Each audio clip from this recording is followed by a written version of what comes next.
రెండవ యోహాను. పెద్దనైన నేను ఏర్పరచబడినదైన అమ్మగారికి ఆమె పిల్లలకి శుభమని చెప్పిరాయినది. నేను మాత్రమే గాక సత్యం నెరిగిన వారందరూ మనలో నిలిచుచు మనతో ఎల్లప్పుడూ సత్యంను బట్టి మిమ్మును నిజముగా ప్రేమించుచున్నాము. సత్య ప్రేమలు మన యందుండగా తండ్రి అయిన దేవుని యొద్ద నుండి తండ్రి యొక్క కుమారుడైన యేసుక్రీస్తు యొద్ద నుండి మీకు కృపయు కనికరము సమాధానము తోడగును.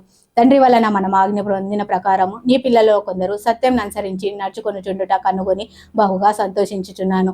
కాగా అమ్మ, కృతాజ్ఞ నీకు రాసినట్టు కాదు గాని మొదటి నుండి మనకు కలిగిన ఆజ్ఞయే రాయిచు మనము ఒకరినొకరం ప్రేమింపవలెనని నిన్ను వేడుకొనుచున్నాము. మరియు మనం ఆయన ఆజ్ఞలను కొన్ని ఎడల దీని వల్లనే ఆయన నెరిగినామని తెలుసుకుందాము. మీరు మొదటి నుండి వినిన ప్రకారం ప్రేమలో నడుచుకున్న వలననున్నదే ఆజ్ఞ. యేసుక్రీస్తు శరీరధారి అయి వచ్చనని ఒప్పుకొనని వాంఛకులు అనేకులు లోకంలో బయలుదేరి ఉన్నారు.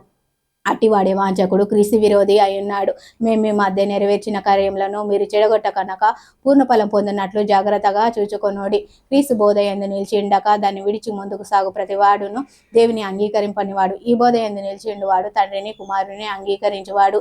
మీరు ఎవడైనా ఈ బోధను తేక మీ యొద్దకు వచ్చిన ఎడల వానిని మీ ఇంట చేర్చుకునవద్దు. శుభమని వానితో చెప్పవద్దు. శుభమని వానితో చెప్పువాడు వాని దుష్టక్రియలో పాలివాడగును.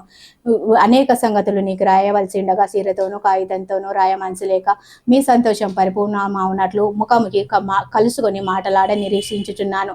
ఏర్పరచబడిన నీ సహోదరి పిల్లలు నీకు వందనములు చెప్పుచున్నారు. ఈ కొద్ది వాక్యము దేవుడు దీవించునుగాక. ఆమేన్.